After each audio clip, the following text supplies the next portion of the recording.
তাদের আসলে সবচেয়ে বেশি কষ্ট হয় এবং তাদের মধ্যে একটা যে ভলান্টারি অ্যাপ্রোচ, এটাকে আমরা ভ্যালু করি। আমি সিভিল এভিয়েশন কর্তৃপক্ষের কাছে কৃতজ্ঞ এবং তাদেরকে ধন্যবাদ জানাই যে আমরা একটি অনানুষ্ঠানিক আলাপের প্রেক্ষিতেই কিন্তু ওনারা আমাদের এই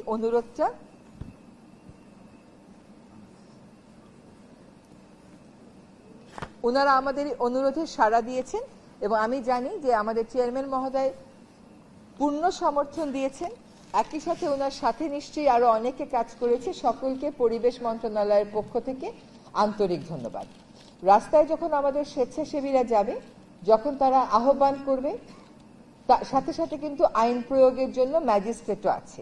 আমাদের বিমানবন্দরের ভিতরে আমাদের সিভিল এভিয়েশনের নিজস্ব ম্যাজিস্ট্রেট আছে, একদিকে আমাদের উত্তর সিটি কর্পোরেশনের ম্যাজিস্ট্রেট আছে, আরেকদিকে আমাদের ট্রাফিকের ম্যাজিস্ট্রেট আছে। ফলে আহ্বানের সাথে সাথে আইন প্রয়োগের কাজটাও শুরু করতে চাই। যদি সফলতার বিচারে বলে, আমি মনে করি কাজটা শুরু করাই একটা সফলতা। এতদিন কেবল এই বিধানটা, এই নিষেধাজ্ঞাটা আমরা আইনের বইয়ে পেয়েছি, এই বিষয়ে মানুষকে অভিযোগ করতে শুনেছি, অনুযোগ করতে শুনেছি। আজকে তার বিরুদ্ধে প্রতিকারের কাজটা শুরু হচ্ছে। বলেছি দীর্ঘদিনের অভ্যাস, কাজেই সারাতে সময় লাগবে, যতটা সময় লাগুক না কেন ততটা সময় আমরা দিব এবং এই কর্মসূচিটাকে আমরা প্রথমে ঢাকার গুরুত্বপূর্ণ সড়কগুলোতে সম্প্রসারিত করব, তারপরে ঢাকার বাইরে অন্যান্য বিভাগীয় শহরেও যাব। বাংলাদেশ সড়ক পরিবহন মালিক সমিতি আমাদেরকে সর্বাত্মক সমর্থন দিয়েছেন। তাদেরকে ইনভলভ করে এই শব্দ দূষণ নিয়ন্ত্রণের প্রায়োগিক কাজটা আমার মনে হয় আজকেই প্রথম শুরু হলো। আপনাদের সমর্থনটা অব্যাহত রাখবেন এবং চালকদেরকেও বুঝাবেন যে তাদের এই হর্নের কারণে বাংলাদেশের 60% বেশি চালক কানে কম শোনে।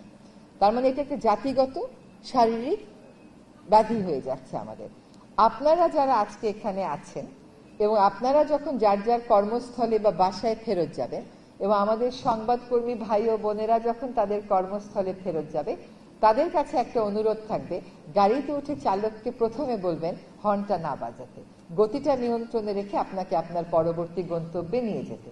আমি বলছি আপনাদেরকে যে আমার গাড়ি হর্ন বাজায় না, সেটা আমি এই অবস্থানে আসার সময়ও বাজায় না, তার আগের অবস্থানেও আমার গাড়ি হর্ন বাজাতো না। এবং ঢাকা শহরে হর্ন না বাজিয়ে চলা সম্ভব, শুধুমাত্র গতিটাকে একটু নিয়ন্ত্রণে আমাদের রাখতে হয়। আমাদের এই কর্মসূচিতে আজকে আমাদের বেসরকারি বিমান এবং ট্যুরিজমের সচিব মহোদয় আছেন, আমাদের পরিবেশ অধিদপ্তরের ডিজি মহোদয় আছেন। আমরা শব্দ দূষণের কার্যক্রমকে আরো গতিশীল করতে বিধিতেও কিছু সংশোধনী আনার চেষ্টা করছি। আজকে ট্রাফিক পুলিশ থেকে যারা সহায়তা দিচ্ছেন সকলের কাছে কৃতজ্ঞতার আমাদের কোনো শেষ নেই। এই কর্মসূচিটাকে আমরা সফল করবার জন্য একজোটে কাজ করে যাব। আমি এখানে কামরুলকে দেখতে পাচ্ছি, আই মাস্ট থ্যাংক হিম, কারণ আমি জানি যে young brain and young mind, ওদের কিন্তু দেশের প্রতি কমিটমেন্টটা বা পরিবর্তনের বিষয়ে ওদের কমিটমেন্টটা অন্য রকম হয়। আমি সিভিল এভিয়েশন কর্তৃপক্ষকে আরেকটু ধন্যবাদ জানাচ্ছি, সেটা হচ্ছে যে ওনারা বিমানবন্দর এলাকাটাকেও সিঙ্গেল ইউজ প্লাস্টিক মুক্ত করার কর্মসূচি গ্রহণ করেছেন। এখানে অনেক বিদেশিরা আছে, তাদের কিছু চাহিদা থাকে, তার জন্য রাতারাতি আমাদের ওটা করা সম্ভব হচ্ছে না, কিন্তু ওনারা কাজটা যে শুরু করেছেন, আশা করি একটি নির্দিষ্ট সময়ের মধ্যে আমাদের বিমানবন্দর এলাকাটাকে আমরা কয়েকটি সিঙ্গেল ইউজ আইটেম মুক্ত দেখতে পাবো।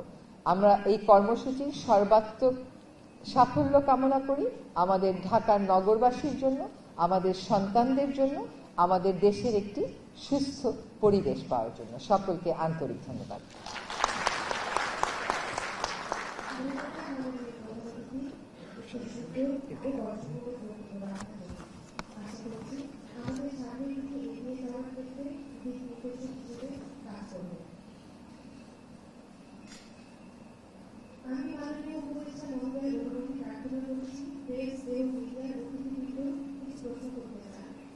নিশ্চয়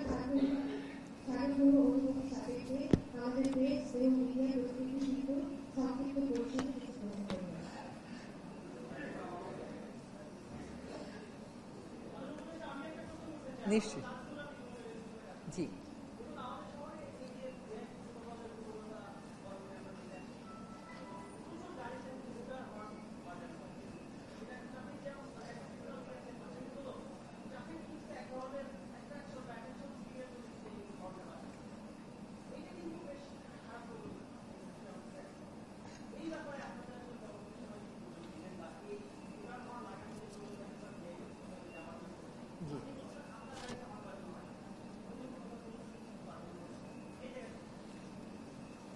আমি আমার জায়গা থেকেই যাত্রা শুরু করেছি। আমার গাড়িতে তো হর্ন বাজানো হয়ই না, প্রোটোকলের যে সাইরেনটা বাজানো হয় সেটাও এখন পর্যন্ত আমার গাড়িতে আমি বাজাতে দিইনি। তবে ঢাকার বাইরে যখন চলে যাই, বিভিন্ন জেলা ক্রস করলে ওইখান থেকে আবার প্রোটোকলের গাড়ি বদলে যায়। তাদেরকে কেউ কেউ বদলে বুঝে, কিন্তু কেউ কেউ এই যে অভ্যাস এবং সাইরেনটা না বাজালে মনে হয় নিজেকে কম গুরুত্বপূর্ণ তাদের মনে হয়, তখন তারা আবার সাইরেনটা বাজে। এই হর্নটা আসলে কিন্তু একটা অভ্যাসগত বিষয়। আপনি দেখবেন লাল বাতিটা মাত্র সবুজ হলো, তো এখন গাড়ি মুভ করবে, লাল বাতিটা সবুজ হওয়ার সাথে সাথে সবকটা গাড়ি একসাথে হর্ন দেওয়া শুরু করে। এই অভ্যাস থেকে মানুষকে সরিয়ে আনতে হবে, যার জন্য আজকের কর্মসূচিটা সচেতনতামূলক, এবং এই জন্যই আমরা সড়ক পরিবহন মালিক সমিতিকেও সাথে নিয়েছি। বিআরটিও কিন্তু আমাদের সাথে আছে। আপনারা গতকাল সকলেই আপনাদের মোবাইলে একটা খুদে বার্তা পেয়েছেন। এই বার্তা কিন্তু মূলত চালককে অ্যাড্রেস করে। বার্তাটা পাওয়ার পর আমার মনে হয়েছে যে বার্তাটা কালো কালিতে না দিয়ে লালে দিলে হয়তো ভালো হতো। এবং বিআরটি এর সাথে আমাদের কথা হচ্ছে যে যখনই লাইসেন্সটাকে রিনিউ করবে সেখানে একটা শর্ত দিয়ে দেওয়া যায় কিনা যে হর্ন বাজানো যাবে না। কারণ আমাদের চালকদের তো আসলে সে অর্থে কোনো ট্রেনিং নেই। আমাদের সরকারি যারা গাড়ি চালায় তাদের ট্রেনিং আছে বলে তাদেরকে বললে তারা কথাটা বোঝে, কিন্তু বেসরকারি খাতে বেশিরভাগেরই কোনো ট্রেনিং নেই।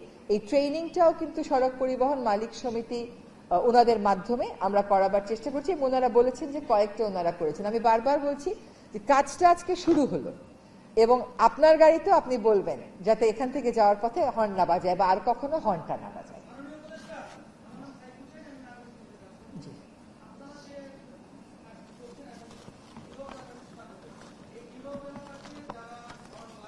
ডিজাইন, এলিগেন্স, বিউটি, সেরা পণ্য সবার জন্য জেভিকো।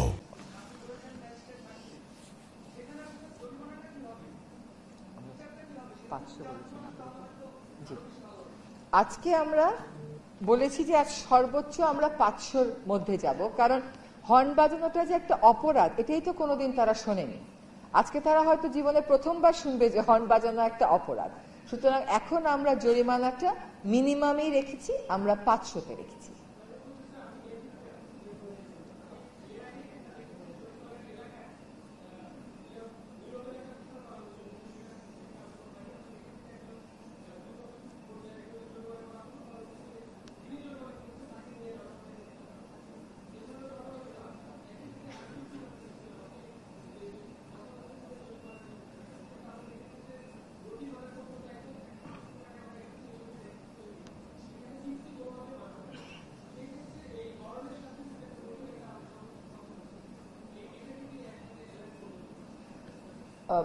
যেহেতু আমরা এই 3 কিলোমিটার নিয়ে আপাতত কাজ করছি, আমরা দেখি যে এইখানে আমরা কতটুকুন কোন পর্যায়ে এটাকে নিতে পারি, সেখান থেকে আমরা কিছু লেসন্স লার্ন করব।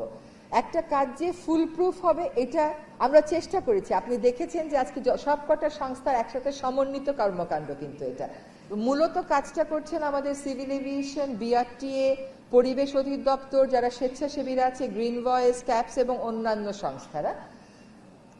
গতিটাকে এই জন্য আমাদের সমন্বয় করতে হচ্ছে যে আমাদের তো অনেক স্লো মুভিং ভেহিকেল আছে, যেটা অন্য দেশে এই সমস্যাটা নেই। সেজন্য গতিটা সমন্বয় করা জরুরি, কারণ একটাই যুক্তি হচ্ছে গাড়ির সামনে রিক্সা চলে আসে। আর আপনারাও আমাদেরকে পরামর্শ দেবেন যে এই জায়গাতে এইটা করলে আরেকটু বেটার হতো।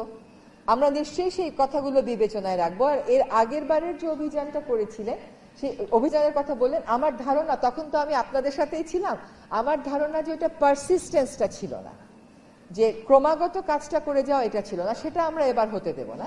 সেজন্য আমরা গোটা ঢাকা শহরের যে শব্দ দূষণ, এটা আমরা মানে আইনের প্রয়োগ জরিমানা দিয়ে শুরু করতে চাচ্ছি ডিসেম্বর জানুয়ারিতে। তার কারণ হচ্ছে ওই সময় আমরা অনেক বেশি শিক্ষার্থী পাবো। এত ট্রাফিক পুলিশ তো অন্য কাজ রেখে আমাকে দেওয়া সম্ভব না। হ্যাঁ, তো ওই জন্য আমরা পুরো ঢাকা ব্যাপী ডিসেম্বর জানুয়ারিতে যাব, কিন্তু অক্টোবর নভেম্বরে আমরা প্রধান প্রধান সড়কে এরকম কিছু সচেতনতামূলক কাজ করব, যাতে করে বিষয়টা ছড়িয়ে যায় সবার মধ্যে। কোথায় আছেন?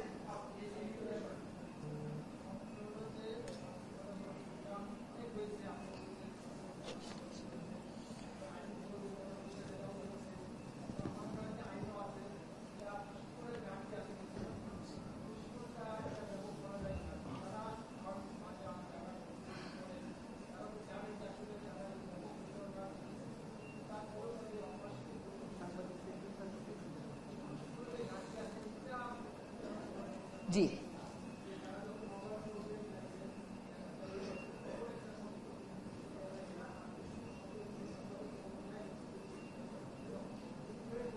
জি আমি সেটা আমার এর আগের উত্তরে আনসার করেছি যে বিআরটি এর সাথে আমাদের কথা হচ্ছে লাইসেন্স দেওয়ার সময় বা রিনিউয়াল করার সময় তারা শব্দ দূষণ বিষয়ে বলবে এবং এটাকে একটা শর্ত হিসাবে দিয়ে দেবে লাইসেন্সে।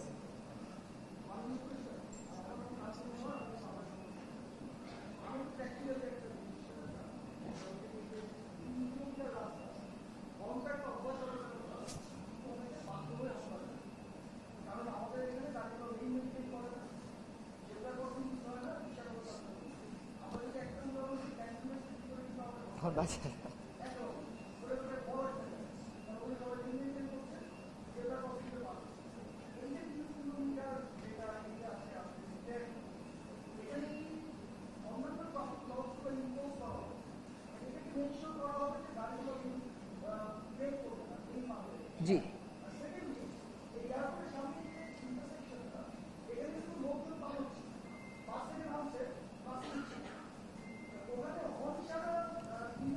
এখানে তো রিক্সা নেই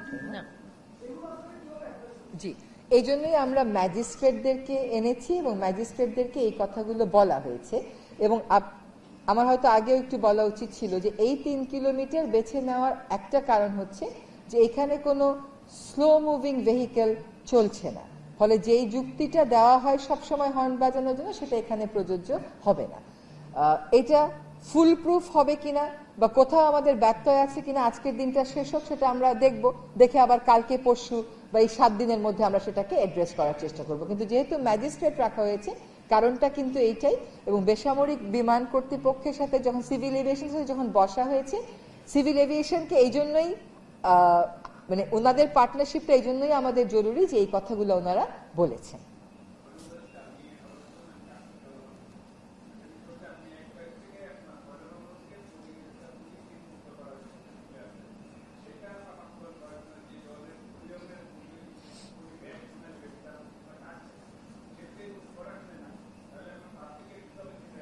আচ্ছা ধন্যবাদ। আমি পলিথিনের প্রশ্ন নিতে চাচ্ছিলাম না, যেহেতু আপনি বলে দিয়েছেন আমি প্রশ্নটা নিলাম।